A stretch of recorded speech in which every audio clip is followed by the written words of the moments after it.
Hello guys, welcome back to my channel. It's your girl Chidiogo. Today I'm going to be showing you how this egusi soup Jere Harvard was prepared. I hope you love it. Please subscribe and share with your friends. I put a lot of thought into making this, and let's dive right into this video. In making this soup, I used beef, chicken, fish, and stockfish. I think all the fishes are the same. Sure. But I first of all pre-cooked the beef because beef is harder. So I cooked it with salt and stock cubes only. Then I added the chicken with a bit of pepper and onions to it to cook together. Then I moved on to wash the fish and the stockfish and to remove any germs and germs, and I washed it with salt and warm water. And yeah.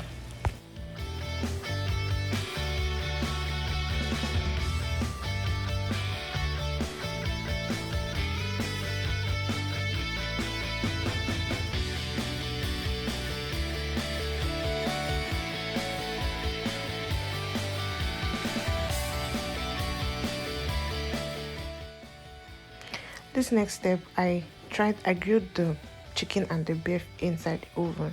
This is because I just wanted to have that like grilled taste in the soup. I don't want it to be tasting like boiled meat and boiled chicken. I just felt like, and because I know because the chicken is soft, it's not hen.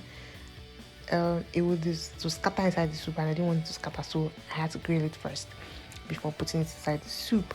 And then I went on to cook the fish and the stockfish inside the stock of the beef and chicken I cooked previously. I cooked it inside that stock, so that all the mixture, everything will join together, And then I moved on to washing my egusi with water, making it clean, and then blending it, as you see in the video.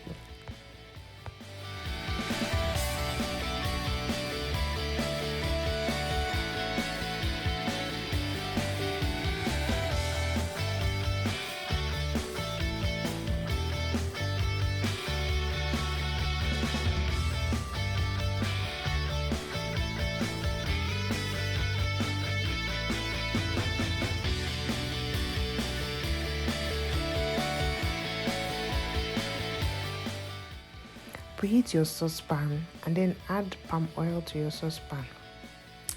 I just melted the oil. I did not bleach the oil. Note, I did not bleach the oil. I just melted it. And then I added the grounded egusi into the oil. I really melted, and then I mixed it together. It started bubbling, so I had to turn down the heat. Now, after turning down the heat, you add all your ingredients inside this egusi mixture. That is your meat stock, crayfish, ogiri, uziza, iheni, teacher, and janini. All your ingredients you add into this mixture, plus your vegetable. I use dry vegetables, so I added everything at the same time, and then I allowed everything to cook together. Now, what this does is it helps me, if you're using fresh vegetable, obviously you wouldn't put it now, but I was using dry vegetable, and if I put it later, it will mean I have to cook the egusi longer, and I didn't want to do that. So I wanted the egusi, the vegetable, everything to be done in at the same time. So I put everything at the same time so that the leaves will be tender. Because when you're using dry vegetable, I don't want that. So I cooked it enough. Everything cooked in its appropriate time, as you see in the video.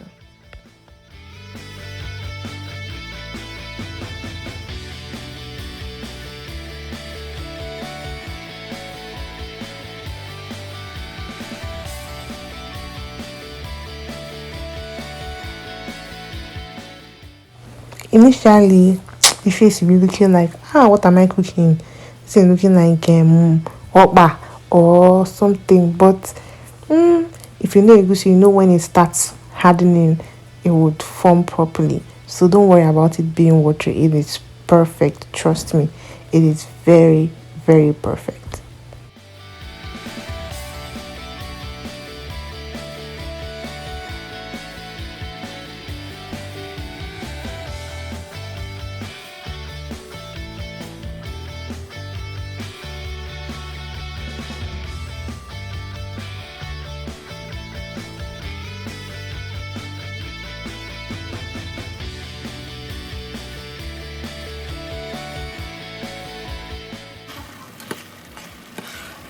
Remember when I told you earlier that it would start for me? You see, it is now taking shape, but it's not where we want it yet. It still has to cook.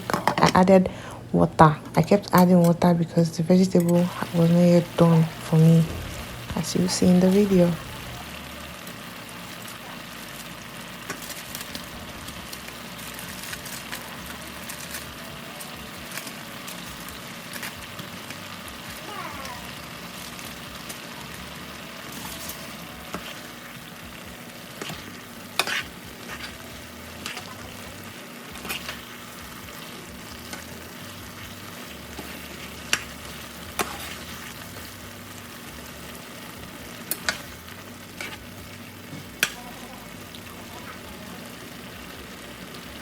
Our egusi is almost ready. Now you taste and check if all the spices are okay. I had to add extra pepper because the pepper did not reach my pepper threshold, but you can do as you please, like your spice level.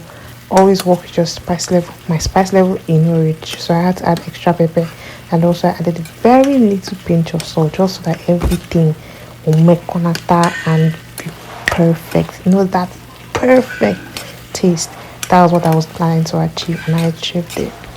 I hope you loved watching this video. Please subscribe on your way out. I really love and appreciate your time spent watching this video.